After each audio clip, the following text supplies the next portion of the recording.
Hey, welcome back to my channel. Today we're making a pencil case. This one I have made for my son. It's got some pens in it. This one I made for my oldest daughter. It's got some crochet hooks in it. And next we're going to make one for my other daughter with strawberry themes. She loves berries. Okay, so first up we need to quilt our main panel. I have this one with some foam stabilizer. You can also use quilt batting. The foam stabilizer does give it a little bit more of a sturdy shape, but if you prefer quilt batting, that's fine too. So this has already been quilted. Next, I'm going to trim off the excess stabilizer.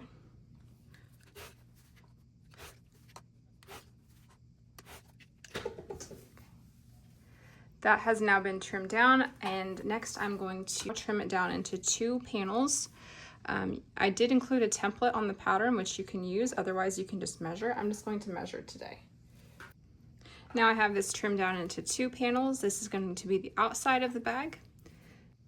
Next we're going to prep our zipper. I have the zipper trimmed down to 8 inches.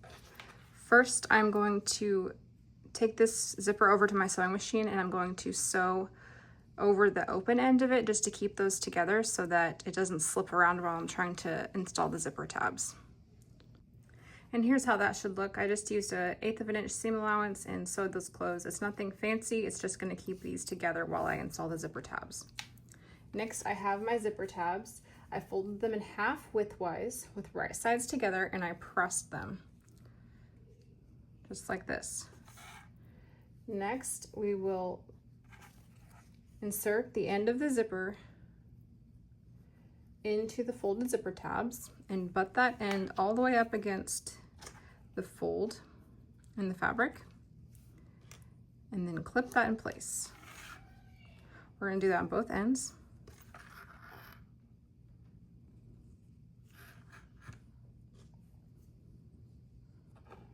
Make sure your zipper pull is out of the way for this step. First, we'll take this over to our sewing machine and we'll sew either of these ends with a 1/4 inch seam allowance directly across here. Repeat on the other side, and then we'll be right back. So this is what I have now. I just did the 1/4 inch seam allowance on either side of this, of the zipper. So the 1/4 inch seam allowance is away from the folded edge on both sides. Next, we will open up that zipper tabs to reveal the right side of the fabric. You can clip that down if you need to.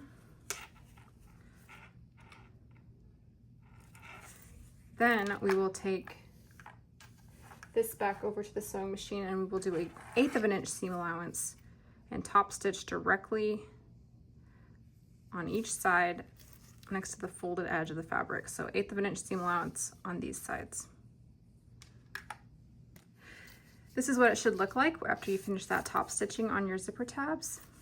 Next, we are going to trim the zipper tabs to be the same width as your zipper tape on each side. So we're going to leave the length, but we're going to trim the top and the bottom of each side just to even these up and make them the same width as our zipper tape. And here's what that should look like once you get the top and bottom trimmed. Again, leave the sides. Next, we'll need to switch out to a zipper foot on our sewing machine. Now we're going to install the zipper onto each panel. So we'll start with the right side of the quilted fabrics face up. And we'll take our zipper face down. So the zipper pull should be facing towards the fabric, and the back side or the wrong side of the zipper should be facing up. You want to center this on your quilted panel. You should have about 1 inch on either side of the actual zipper tape. Next, we'll take our liner fabric, place it wrong side up, directly on top of the quilted panel and zipper. We will clip this down.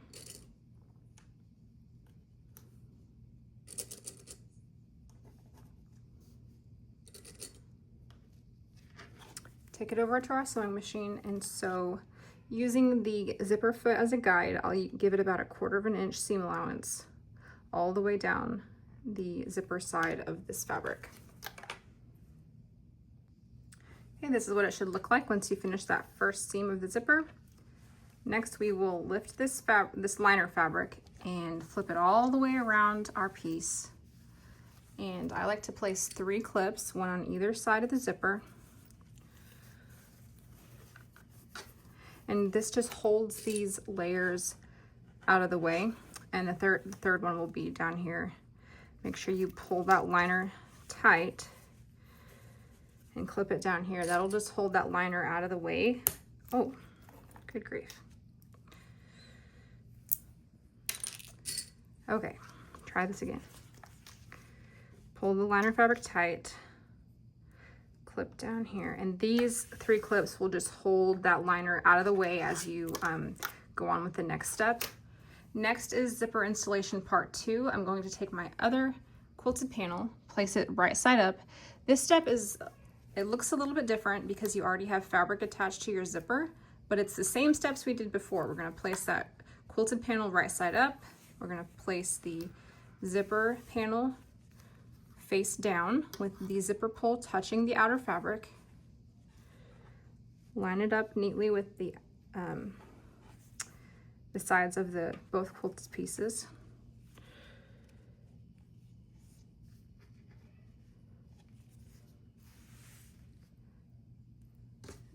Then we'll take our other liner fabric and place it face down, wrong side up, on top. And then we will clip this down.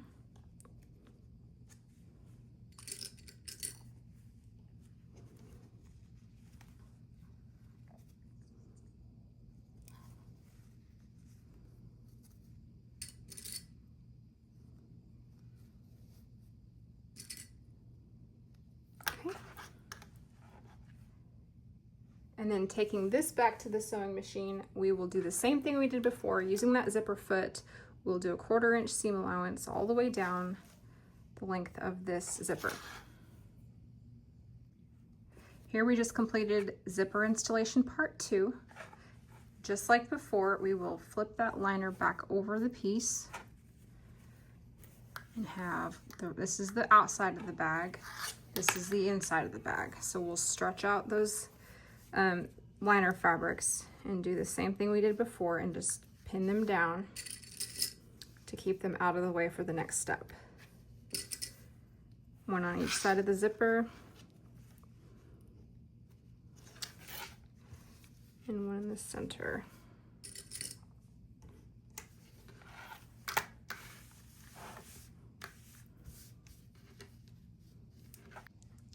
Now we are moving on to top stitching. For top stitching, basically we're going to put a parallel line on either side of this zipper. We're still using that zipper foot, and we're going to follow about 1/8 inch seam allowance from this join of the zipper tape to the fold of the fabric. So your stitching is going to go right along here, and it should look like this when it's complete. And here's what that finished top stitching will look like. You can go ahead and take off all the clips. And the next step is construction. So for this, we're going to trim off the extra zipper tabs.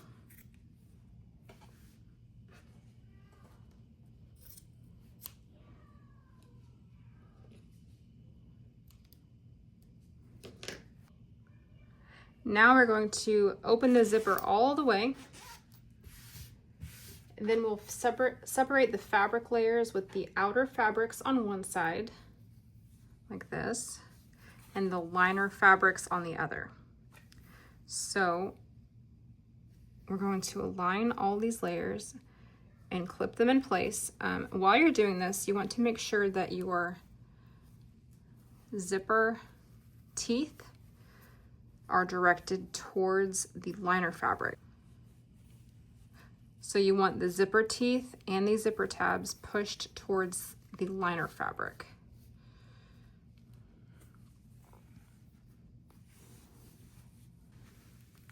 Now we're just going to clip all of these layers in place. I find it easiest to start clipping near the zipper on both sides. Again, making sure that you push the zipper tabs and zipper teeth towards the liner fabric. And then just start clipping all the way around.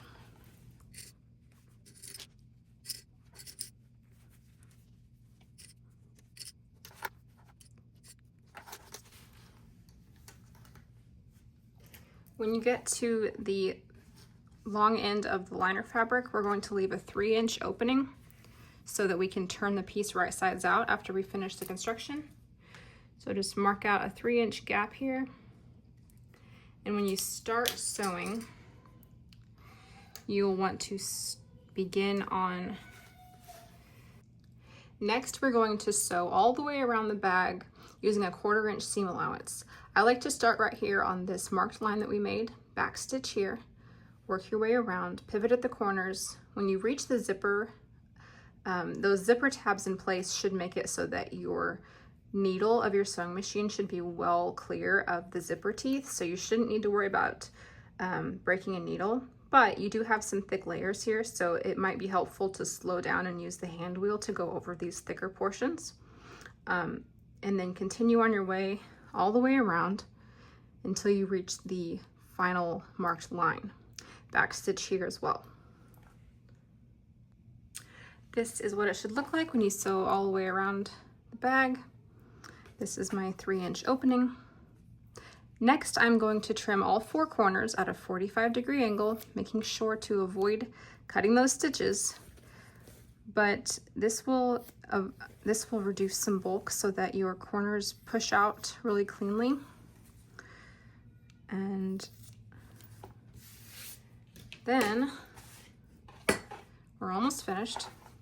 Then we need to turn the piece right side out. So you're going to use that 3-inch opening and push the corners through first. Pull the bag through that opening.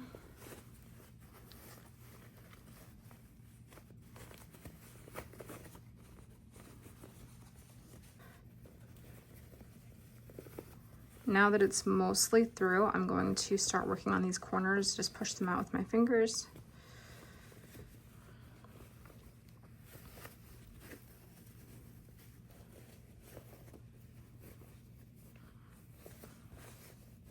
On the back side of the zipper, it may be helpful to close that a little bit so that you can reach in there and push that corner out. Use strong but gentle force so that you don't pop any seams, but you're still getting the good sharp corners.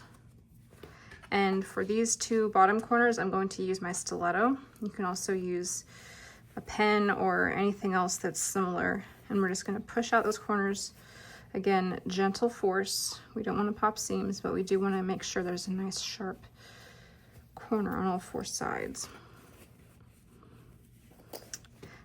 Okay, we are almost finished.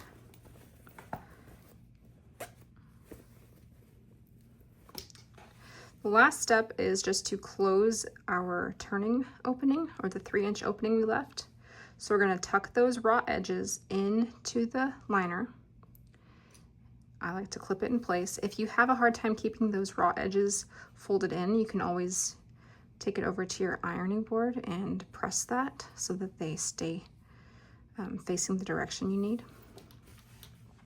But then we'll just take it over to our sewing machine and edge stitch this closed.